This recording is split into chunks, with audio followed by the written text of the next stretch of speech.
কোরআন না পড়লে, কলবের মধ্যে কোরআন না আনলে পরে দুনিয়ার রচিত যত আইন ও কানুন যা করেন সব ভুল হয়ে যাবে। এটাতে মানুষের ভাগ্যের উন্নয়ন কখনো হবে দৈন্তান্ন আকার। 55 বছরে এই স্বাধীনতার বাংলাদেশে কোনো স্বাধীনতা কি পাইছি? কোনো ভাগ্যের উন্নয়ন কি হয়েছে? কিছু কিছু ভাগ্যের উন্নয়ন হয়েছে আমাদের।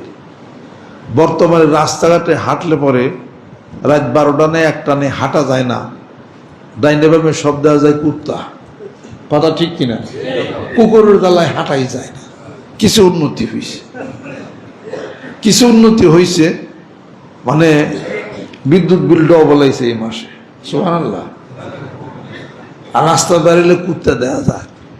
বাড়িতে থাকে যে কুকুরের ওয়ারিশ আছে, মালিক আছে, গলায় বেল, সেটা হলো কুকুর। আর যেটার কোনো মালিক নেই, রাস্তাঘাটে থাকে, ঘেউ ঘেউ করে মানুষের কামড়া, ওটার নাম হলো কুত্তা, কথা ঠিক কিনা? তাতে কিছু উন্নতি হয়েছে। নদীর নাব্যতা হারাইছে, উন্নতি হয়েছে। বিদ্যুৎ বিল বাড়ছে, কিছু উন্নতি হয়েছে। এই উন্নতি হয় নাই খুশি গেরা, মানে অবনতির ক্ষেত্রে বাড়ছে যেটা, ওইটা হলো অবনতির উন্নতি কিছু হয়েছে। এরপরে অর্থনৈতিক আমাদের দেশের অনেক উন্নতি হয়েছে, সুবহানাল্লাহ। উন্নতির ছুটে আমরা লোন নিতেছি বিদেশের কাছ থেকে, সুদের লোন নিতেছি। সুদের লোনের সমস্ত টাকার দায়ভার প্রত্যেকটা নাগরিকের ঘাড়ে চাপতেছে। উন্নতি হয়েছে। জমির দামের মূল্য বাড়ে নাই, রেস্টির মূল্য বেড়ে গেছে, এটা উন্নতি হয়েছে। আমি জমি কিনি 50,000 টাকা ডিসিমল, রেস্টি করি 4.5 লাখ টাকা, উন্নতি নয় অনেক? মানে ইচ্ছাকৃত আপনি মিথ্যা কথা কইবেন, কিনছেন 50,000 কিন্তু রেস্টি করবেন 4 লাখ, ইচ্ছাকৃত মিথ্যা কথা। কারেন্ট বিল বাড়ছে, বিদ্যুৎ বিল বাড়ছে, সবই বাড়ার দিকে। অর্থনৈতিক উন্নতি কি? রিজার্ভ ফান্ড কমতে কমতে কমছে, এখন কিছু বাড়ছে, কথা ঠিক, কিন্তু তারপরও যে গাড়ির ট্যাক্স দিছি 15,000, সেই গাড়ির ট্যাক্স দিই 40,000, অনেক ভাগ্যের উন্নতি, তাই না? যেই পরিমাণ আমরা গাড়ির ট্যাক্স দিলাম 15,000-এর 40,000, ওই পরিমাণ যদি দেশের আয় হইতো তাহলে সে কথা ছিল। ট্যাক্স বাড়ছে কেন? কোটি কোটি ডলার বিদেশের কাছ থেকে ঋণ আমরা আনি, আনার পর সেই ঋণ সরকার প্রত্যেকটা সেক্টরে ঘাড়ে আমাদের চাপায় দেওয়া হয়। বিদ্যুৎ বিল বাড়ছে, দেখেন না? আজকের বিদ্যুৎ বিল আসছে আরো বেশি, ডবল বেশি বাড়ছে। শুধু তাই না, নিয়মও হয়েছে, যারা এক বিবাহ করবেন সমস্যা নাই, দ্বিতীয় বিবাহের ক্ষেত্রে আগে তো স্ত্রীর অনুমতি লাগতো, এখন গভর্নমেন্ট রুল করছে কোনো অনুমতি লাগবে না। এটা ভাগ্যের কিছু উন্নয়ন হয়েছে। এই কিন্তু কথাও আছে একটা, অনুমতি স্ত্রীর লাগবে না, বিবাহ করবেন, কথা ঠিকই, তবে বিবাহ করলে ট্যাক্স দিতে হবে আপনার। এবার উন্নতি হয়েছে না? সরকার ধরবো, তুমি বিবাহ একটা করলাকার, নিশ্চয় ধনী মানুষ, টাকা আছে, ট্যাক্স দাও। বিয়া করবার গেলেও ট্যাক্স। আমাকে আল্লাহ কবে যে শুনি যে বউটার গেলেও ট্যাক্স, যতবার মত পার যাবে ততবার ট্যাক্স দিলাম, কারণ বেশি বেশি খাইছো তুমি, হ্যাঁ, খাওয়ার কারণে তো মত আইছে, ওটা ট্যাক্স দিবা না? হাতে পথে ট্যাক্স। কাজে রাস্তাঘাটে হলো বিদেশিদের কিছু অনুকরণ আমরা করি। বিদেশিরা কুত্তা পালে, আমাদের দেশে কুত্তা পালতে হবে। বিদেশিরা কুত্তা পালে, কথা ঠিকই, কুকুর পালে, কথা ঠিকই, তাদের হেফাজত আছে কুকুরের, আমাদের দেশে হেফাজত নাই। তারা একটা প্রাণীর হেফাজত করে, খোঁজ করে, খেয়াল করে, রাখার ব্যবস্থা করে, সংরক্ষণ করে। আমরা কি তাই করি? আমরা তো তা করি না। কুকুর নিধন নিষেধ, কথা ঠিক, কুকুরের হেফাজত তো এ আইন তো আমি আপনি করি নাই। নিধন নিষেধ, কথা ঠিক। এখন কুকুর এমন বাড়ছে, কুত্তাই রাস্তায় থাক, আমরাই ঘরে যাই, কারণ 10টা 11টার পরে তো হাঁটা যায় না, কথা ঠিক কিনা? এই কুকুরের হেফাজত তখনই হবে যখন এই কুকুর অথবা কুকুরের বাচ্চা অথবা এই কুকুর কোনো ডিসি, কোনো এসপি, কোনো ওসি অথবা কোনো রাষ্ট্রপ্রধান অথবা কিন্তু মন্ত্রী অথবা মিনিস্টার অথবা সচিব পর্যায়ের যদি কেউ রাত 10-11টার সময় হাঁটে, যদি আল্লাহ না করু যদি করাইছে তাদের ঠ্যাঙ্গের মধ্যে কামড় টামড় দেয়, অথবা তাদের নাতি দৌড়াইছে, দৌড়ানোর পরে ঘাদে বইরা গেছে, তখন এই রিপোর্ট উপরে যাবে। উপরে যাওয়ার পরে মাথায় টনক নড়বে, তারপরে করতেও যদি কমে। কথা ঠিক কিনা কর? যুক্তি আছে না নাই? এই কিছুদিন গত কয়েক বছর আগেও তো প্রত্যেকটা গাড়ির সামনের বাম্পার লাগান নিষেধ করছিল গভর্নমেন্ট, তাই না?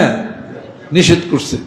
মনে মনে কই কোন মন্ত্রী মিনিস্টার কোন বড় অফিসারের গাড়ির পিছনে ওই রিক্সা যদি ধাক্কা লাগিয়ে সুইলা মেলে যদি দেয়, তাহলে বাম্পার ছাড়ার এই কথা এটা উল্টে যাবো না, আবার ফের বাম্পারে লাগান লাগবে। যেহেতু বড় বড় মানুষ গাড়ির দামি দামি গাড়ি ঢাকায় চালাবের গেলে তো রিক্সা মিক্সা এটা ওটা আসেই, এ তো খোঁচা মোচা লাগবো, ছুইলা মেরে যাইব। অতএব তাগো যদি একটা গাড়ি ছুলে তাহলে এই বাম্পার ফিরে আবার লাগানোর আইন আইসা যাই।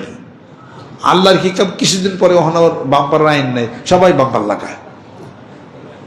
কথা ঠিক কেছে কিনা কর?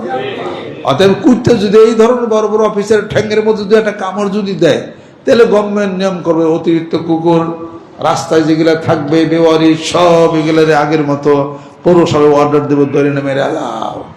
ইয়ার আগে আর কুত্তে হরতাছে না। কথা ঠিক কিনা কর? আল্লাহ এই কথা যে কার গার্দে গেছে আল্লাহ জানে, জন্য মনে হয় একজনে ওই যে একজনের চার পোলা আসলো, চার পোলা গেছে, এই চকে গেছে, ওই চকে গেছে, ওই চকে গেছে, সব চকে গেছে। এর মধ্যে জ্বর উঠে হয়েছে।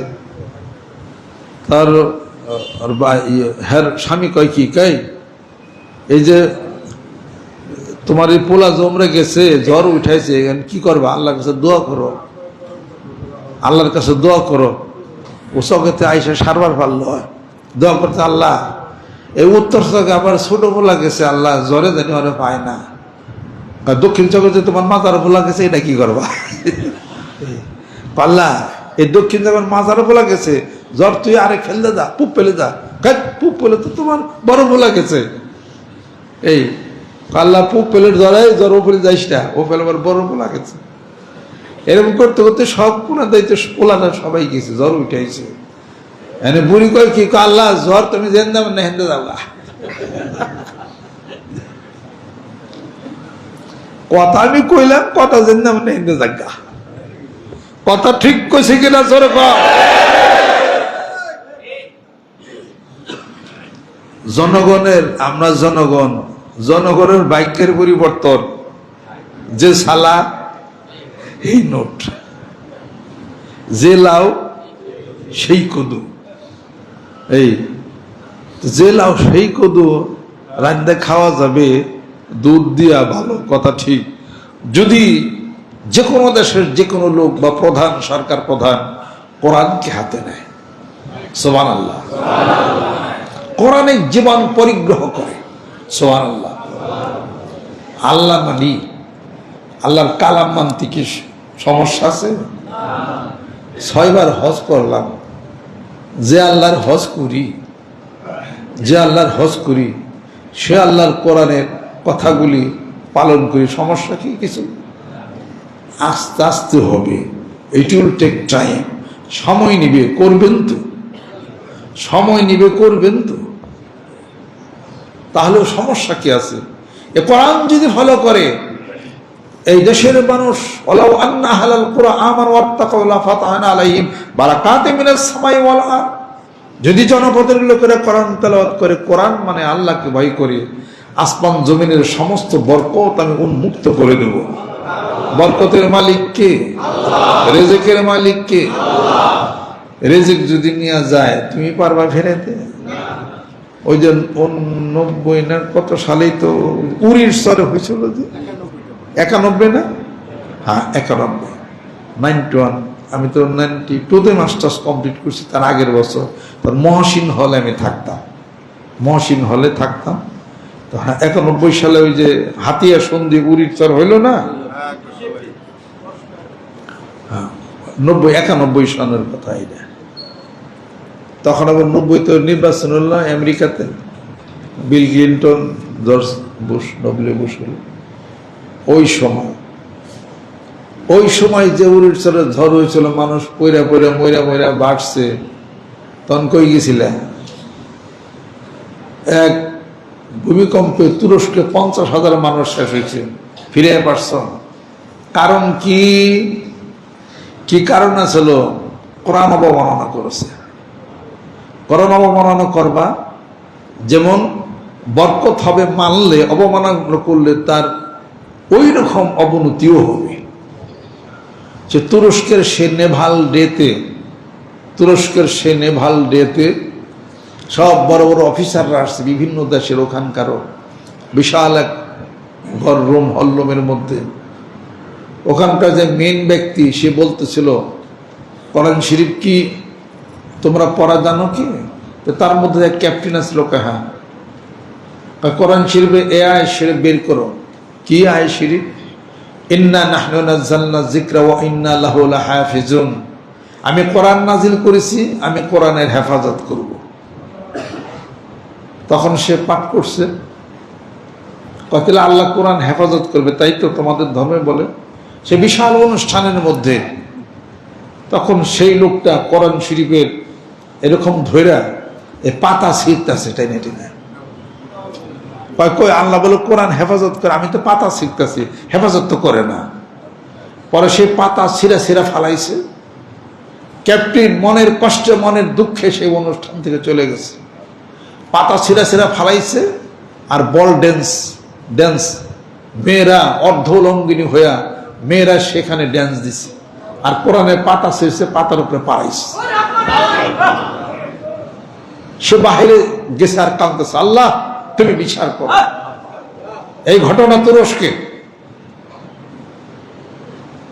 8 থেকে 10 সেকেন্ড সময় ব্যবধানের মধ্যে এমন একটা জোরে ঝাঁকুনি দিছে, ঝাঁকুনি দিয়া সেই ঘর, সেই রুম, সেই বিল্ডিং সহকারে ভাঙ্গিয়া চুরমার হয়ে প্রায় 50,000 মানুষ মারা গেছে এই ভূমিকম্পে।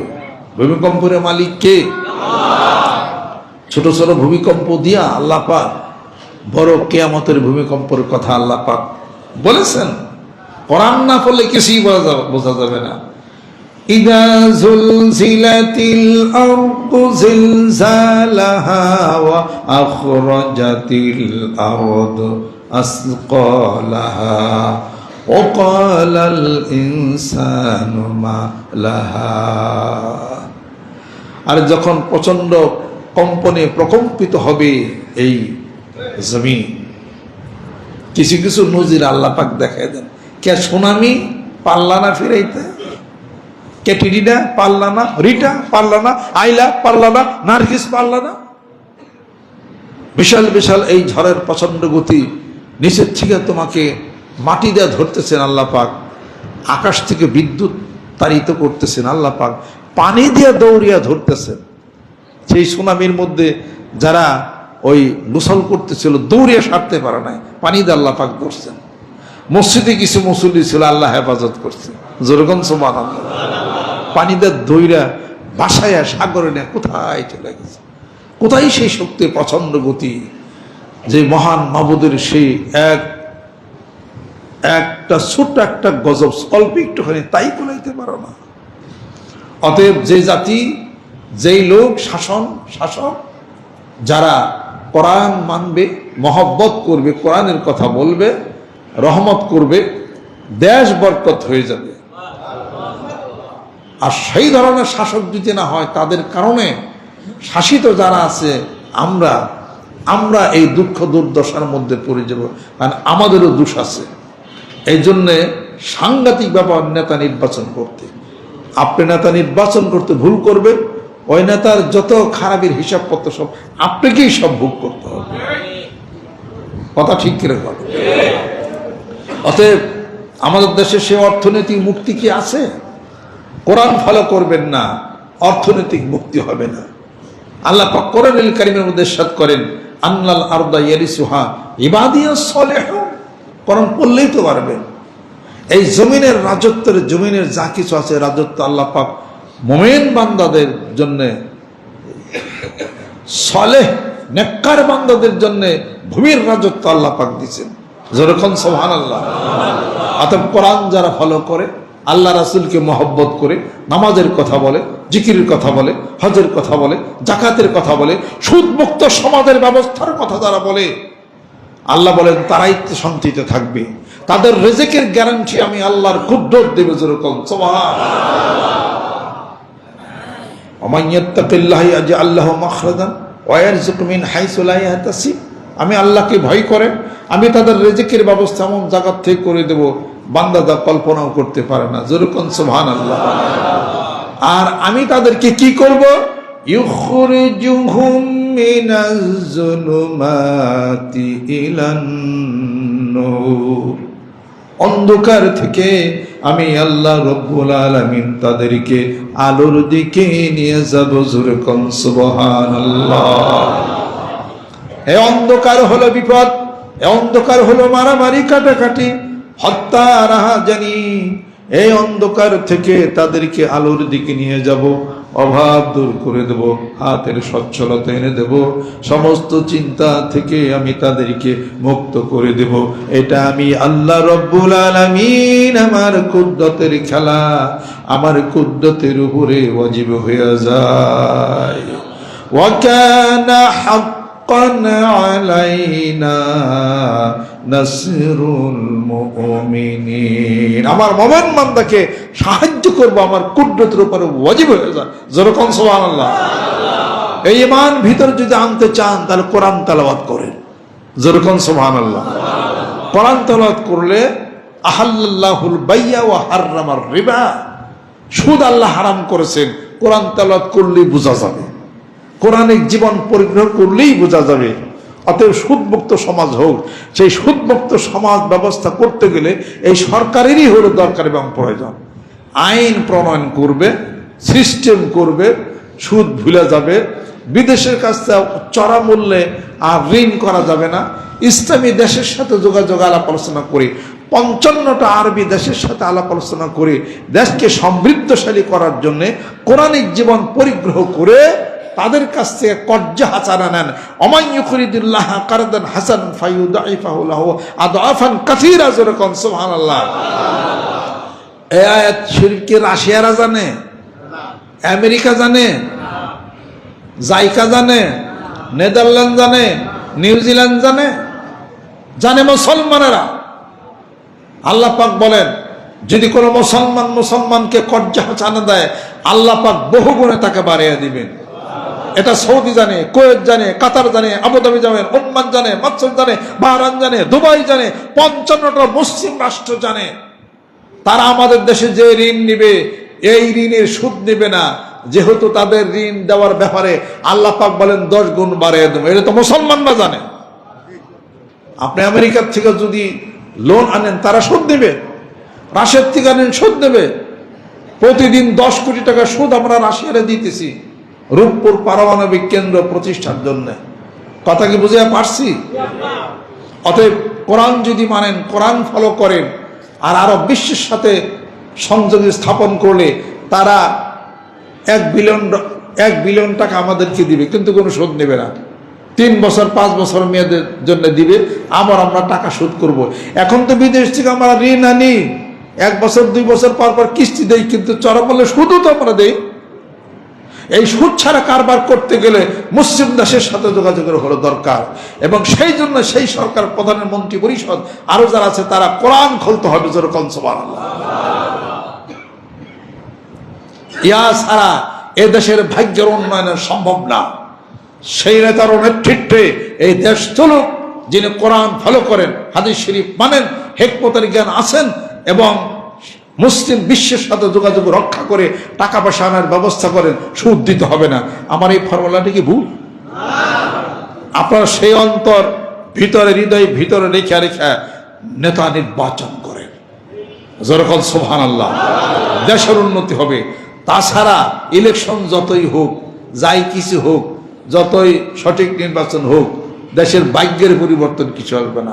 ভাগ্যের পরিবর্তন যখন জনগণের নিরাপত্তা হবে, ভাগ্যের পরিবর্তন যখন দ্রব্যমূল্যের দাম স্থিতিশীলতার মতো থাকবে, ভাগ্যের নিরাপত্তা তখনই যখন আমার চলাচলের খাদ্যের নিরাপত্তা আমার হবে। আজকে চাউল কিনতে যান, আমার একদম আমি ঢাকায় গেছি, আমি বললো লাল চালের ভাত খাই, কয় আব্বা লাল চাল তো আনছিলাম কিন্তু কপাল খারাপ। আমার কপাল খারাপ কেন? চালের মধ্যে আবার কপালের কি আছে? কয় আনছিলাম লাল চাল, ধোয়ার পরে লাল সব উঠে গেছে। আমি রে কেমন কথা? আনলাম তো লাল চালই দিই কেন? লাল চাল আনছে, ধোয়ার পরে সব সাদা হয়ে গেছে। আমার আর লাল চালের ভাত আর খাওয়াইতে পারলো না। আমি তাহলে আমি কি করবেন? যার কাছ থেকে কিনে আনলেন তারে যাই কমু আর কি, আমি কইয়া কোনো লাভ নাই, সিস্টেম এইরকম।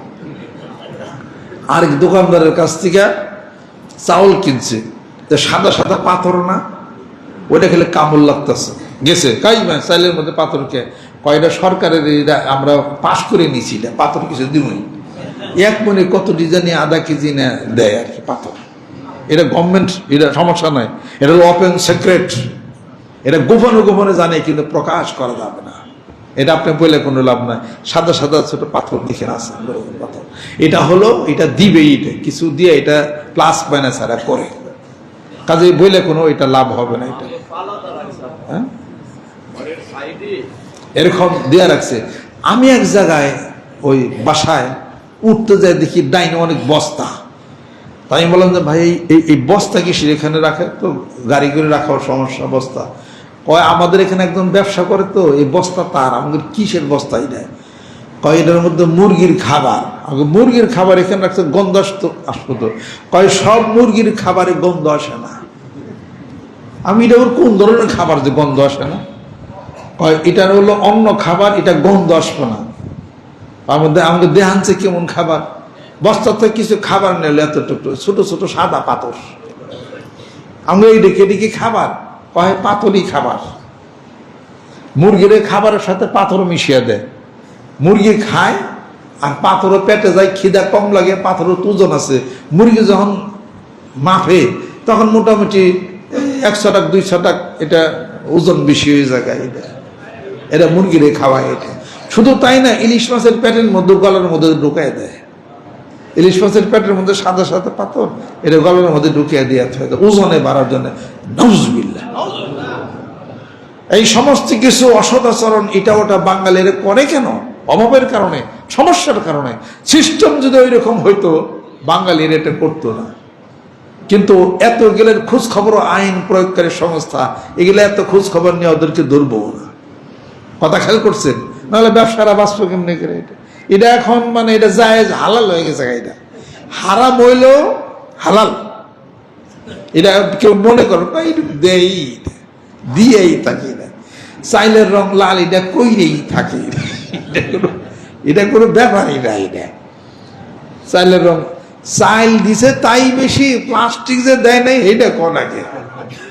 আবার শুনতেছে চাইলে বলো প্লাস্টিকের চাইল। আমার কারণ কি? ওই চাইলের দাম বেশি তো, মোটামুটি কিছু প্লাস্টিকের চাইল খেলে প্লাস্টিক তার পেট হজম হয় না, অনেকক্ষণ মধ্যে থাকবো, মোর বোধ অকালে এটার কোনো খেয়াল নাই। এটা প্লাস্টিকের চাইল, প্লাস্টিকের ডিম, কত কিছু বের হয়ে গেছে। 1 গ্রাম কি তেলের মধ্যে 5000 টাকা ছোট্ট একটা কোটার দাম ইন্ডিয়ার থেকে আসে। 1 ফোঁটা দিলে সব সরষের তেল হয়ে যাবে, গ্রান হয়ে যাবে। 1 নম্বর খাঁটি নিয়ে যান, নাকের মধ্যে জাহাজ লাগবো, অথবা পেঁয়াজ শেষের রস দিয়ে দেবেন। কি করবেন আপনি? এটা দোকানের মশলা খান, ওই মরিচের গুঁড়া মশলা খান, হুজুর নিয়ে যান 1 নম্বর। আমার নিজের মিলের থেকে বাঙ্গাই, ওরা আমাদের ইটার গুঁড়া দিয়ে দিছে অনেক। ইটার গুঁড়া তো লাল, ইটার গুঁড়ার সাথে মরিচের গুঁড়া দিয়া প্যাকেট করে বেচছে। আপনি সেটা খাই অসুখ বিসুখ হচ্ছে।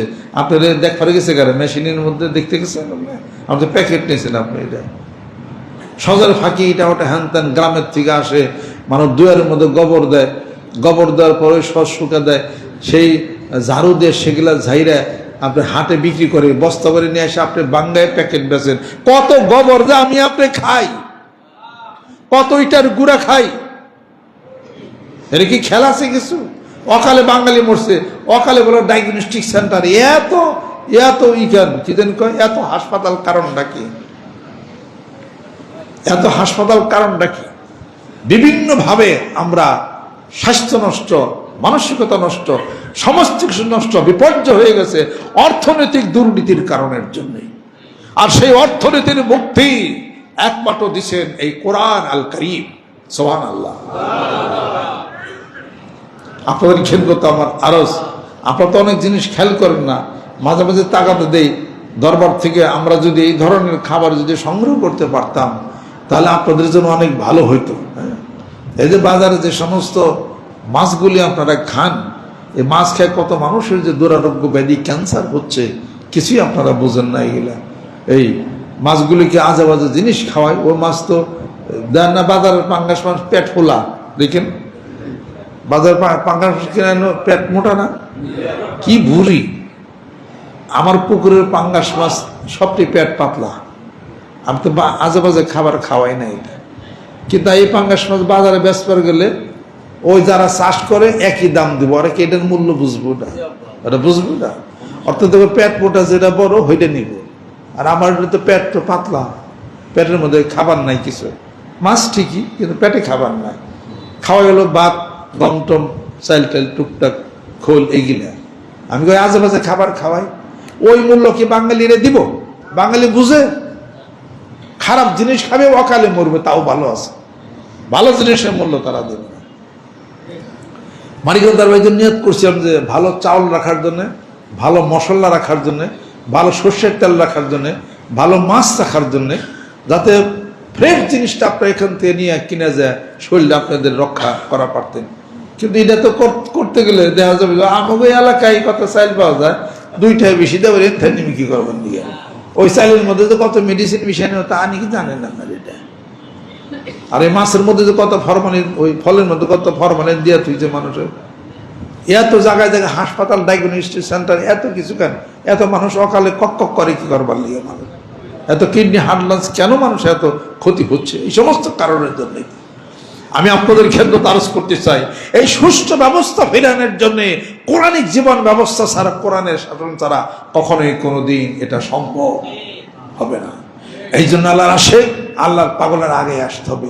আমি তো কোনো পার্টি করি না, আমি কোনো দল করি না, আমার কোনো দলও নাই, কোনো পার্টি নেই। পার্টি করে আমরা দাবার খাইছি কোনদিন? দাবার দিছি কোনো দিন? দাবার দেইও নাই, দাবার খাইও নাই। একবার দাবার খাইছিলাম, একবার দাবার খাইছিলাম, মানে দাবার মধ্যে পড়ছিলাম। ইউনিভার্সিটির নিচে দাঁড়িয়ে রয়েছি আমি, তখনও শিবির হটাও আন্দোলন হয়েছিল। রাত 3টার সময় হল থেকে সব শিবিরের বাইর করে দিয়েছিল, যে কজন আছে ঢাকা বিশ্ববিদ্যালয়ে। ওইটার মধ্যে ওরা আমিও পড়ছিলাম। দেখলাম যে কয়েকজন ছাত্র দাবরে নিতেছে 7-8 জনের, ওই দিক থেকে আসতেছে অন্য অন্য ছাত্ররা মিলে, সাথে বিএনপি আরো কারা কারা দিন আছে। আমার কাছ দিয়ে দৌড়িয়া যায়, তা আমি আবার খাড়াই রয়েছি। এই ওরা তো দৌড়ে গেলেছিলেন, আমার তো জুব্বা গায়ে এই যে তুমি বাঁধতে তুই এই সালো শিবির কর। আমি খেয়াল করার যে না পাইছে, তো সত্য কথা না করলে তখন কি খাবো? আমাকে সরি। আর আমি শিবির করি না, আমি মানিকগঞ্জ বিশ্ব দেন না, জুব্বা পড়া আমার শিবির রাখেও এরকম জুব্বা পড়ে না। বাইসে গেছিলাম এই কথা কয় কথা ঠিক, শিবির এই শালার একটা যুদ্ধ পড়ো না, তা ওই যে যায় ধর শালাগো, আমার সাইরা দিল, আমি উল্টা দৌড়। এই কথা আমার অনুমূল আছে। আল্লাহ নবীর সুন্নতে জুব্বায় দুনিয়াতে বাঁচলাম, কবরও বাঁচবার পারি। কাজে সুন্নতের ইত্তেবা করলে দুনিয়াতে হেফাজত হবে। সুবহানাল্লাহ। মেসাক সুন্নত, দাড়ি, টুপি, পাগড়ি, জুব্বা আপনাকে হেফাজত করবে। সুবহানাল্লাহ। ওই দিন যদি পাঞ্জাবি খাটা থাকতো আর কানি ভাড়া থাকতো, মাথা টুপি না থাকতো, তাহলে কিলাই আমারে ওই সময় ভূত বানাইতে পারে। আমাদের মধ্যে এক পরিচিত জন, নাম আমি বললাম না, উনি জুব্বা পরে, মাথায় টুপি দেয়। তনিয়াবর ইউনিভার্সিটিতে যখন গেছে তখন জুব্বা পরে নাই ওই দিন, তো উনি খাটা পাঞ্জাবি পরে, ওই পায়জামা পরে, একটু বাপ সামনেও গেছে ইউনিভার্সিটিতে। ওই দাবার মধ্যে ওদিন হেলেও পড়ছিল, সে কিন্তু সবসময় জুব্বা পরে। ওই দিন গেছিল খাটা পাঞ্জাবি পরে, কানি ভাড়া পরে, তারে শিবির মনে করে কিলাইয়া তার বাবা এটাকে কান ধরে তোবা করছি, এই জুম্বে আর সারম আমার কাছে কয় হুজুর কি যে মাইক খাইছি, এই কত কইলাম যে আমি অমুক অমুক বিষয় বৃত্তান্ত, কয় বললেই না বলো আরে কিলে মাইমুর খাইছে, জুব্বাটা পড়া থাকলে আর বাইরটা খাইছে। শিবির জামাত যারা করেন তাদেরকে আমি ঠাট্টা করতেছি না, মানে একটা পরিস্থিতির কথা মানে বলতেছি আর কি, বলতেছি তাদের ভিতরে আমার শিবির মধ্যে কোনো শিরক নাই, প্রশংসার তো কথা আছে, হেরে খাওয়ার সেজদা দেয় না, সেজদা দেয় না, কোনো শিরক বেদাত নাই, 5 ওয়াক্ত নামাজ পড়ে কোরআন শরীফ তেলাওয়াত করে, এই ভালোও তো আছে। মানুষের খারাপ বলতে চাই না, আমি খারাপ বলি না, আমি একটা পরিস্থিতির শিকার হইলাম, আমি সেইটা আমি বলতে চাই। আল্লাহ পাক যেন কবুল করেন। তবে পীর মাশায়েখ বুজুর্গানে দিন তাদের দরবার, তাদের মজলিস, তাদের এই খানকার মাধ্যমে মানুষদেরকে সুন্নতের ইত্তেবা করা হয়, আত্মশুদ্ধির ব্যবস্থা করা হয়, আমলের ময়দানে নামায় দেওয়া হয়েছে। কোন কোন ব্যক্তি মেসাক করেন কি বিএনপির মানুষেরা কি নেতা কর্মী তাদেরকে বলে যে বিএনপি যারা আজকে আসছো মেসাক করছিল সকালে, এটি কি কয়?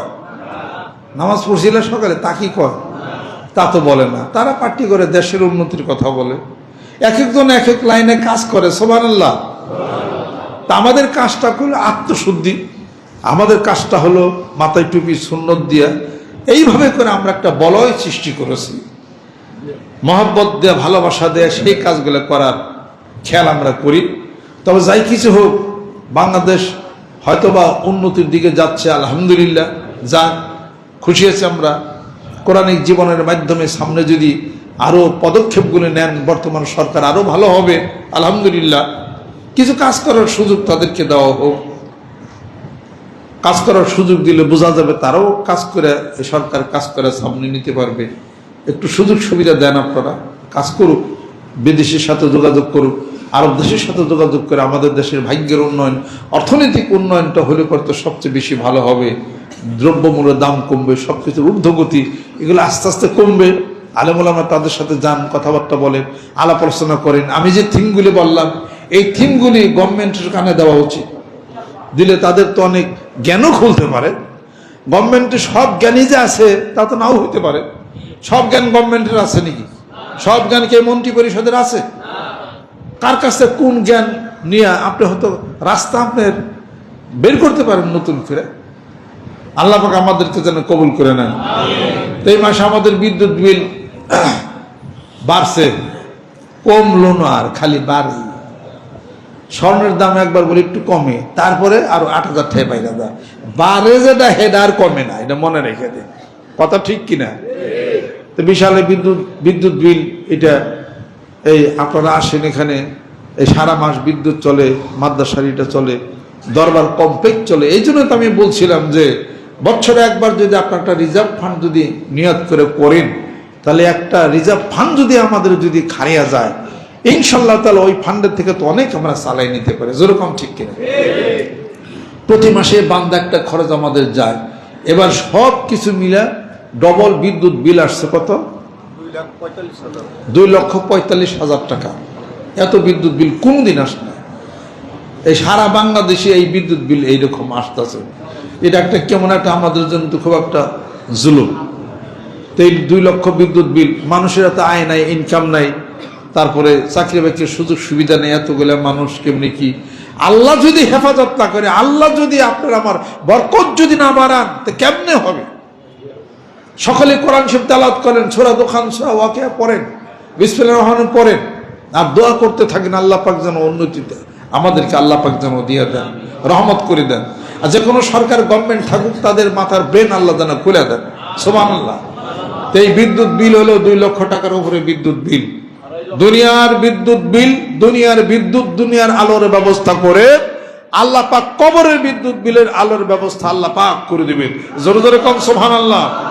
মানিকগঞ্জের আল্লাহর আশিক এবং আল্লাহর পাগলেরা মাঠে যখন নামছি, বিজয় সুনিশ্চিত, জোরে কম সুবহানাল্লাহ। গোটা বাংলার জমিনের মুখে প্রচন্ড গতি নিয়ে, কোরআনুল কারীম হাতে নিয়ে, হাদিস শরীফ হাতে নিয়ে, অন্তরে সেই বিশ্বাস নিয়ে আল্লাহকে সামনে রেখে মাঠে ময়দানে গ্রামে গঞ্জে প্রত্যেকটা মহল্লায় কোরআনের আলো, জিকিরের আলো ছড়াই দিতে হবে। রাজি আছেন? আল কোরআনের আলো, আল হাদিস শরীফের আলো। আলহামদুলিল্লাহ।